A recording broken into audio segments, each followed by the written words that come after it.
So when Krista asked me to do the eulogy, I was apprehensive. But then I thought to myself, there's this long-running feud between me and Krista of who's grandmother's favorite.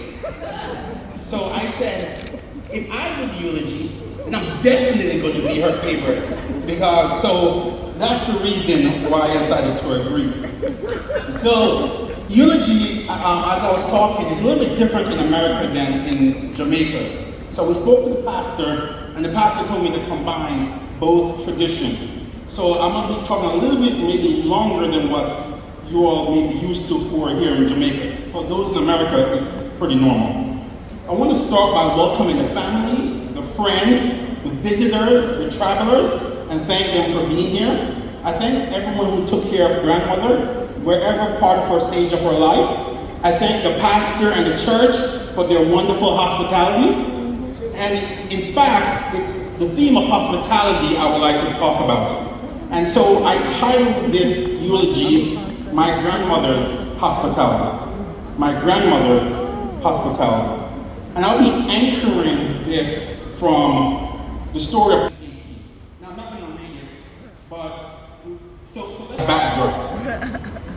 Sometimes I get excited, I talk too fast. But y'all are Jamaican, so I think you're going to understand me. So Abraham, as we know, he had the siblings, and he was called from the land of Ur, and to God said, I'm going to make a nation of you, go into this new land. So him and his barren wife Sarah went on this journey. And so God showed him where he's supposed to be. So Abraham was a nomadic person. A little backstory of my grandmother. Agatha Hope Richardson was born to Ida Richardson and Felix Richardson on December 23, 1944 in St. Anna. Grandmother Ida had 3 kids great-grandmother Ida had 3 kids prior to great-grandfather Felix.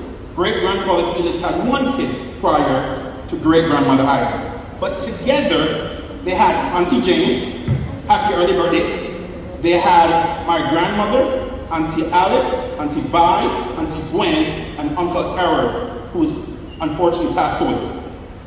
Grandmother had several kids. Auntie Marva, my mother, Auntie Paulette, who's watching, and Uncle. Grandmother went to a Baptist school and worked for the Ministry of Health, assisting poor people producing milk powder and cornmeal.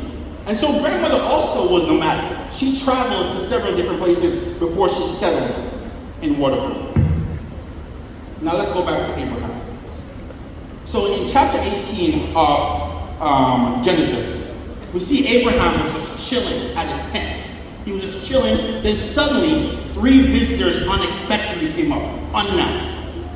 Abraham, the Bible said Abraham ran to greet these 3 visitors and welcome them.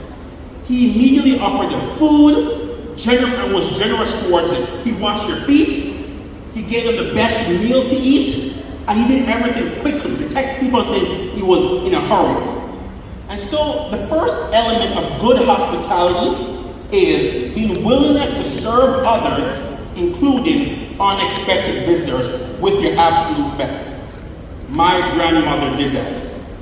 The last time I was in Jamaica was for my father's funeral. I wasn't planning to come, but then overnight, I messaged Chris. I said, Krista, by the time you get this message in the morning, I'll probably be in Jamaica. No plan. And for those who know me, I'm a planner. But I decided I'm going to come to Jamaica. And I came, and guess where Krista brought me? To grandmother. Grandmother took care of me. Every morning she woke up, and I woke up early. She woke up, gave me tea. She woke up to give me food. And grandmother knew I love to eat. So she gave me 3 meals a day. So grandmother, even though I was unexpected, she took care of me. My mother, and when she told me she visited Jamaica, grandmother was always at the airport, even when it's the last minute. That's my grandmother's hospitality. We hear stories of grandmother on the veranda, having everyone talking with them. People coming random as they're passing by. Mr. Benny, passing by.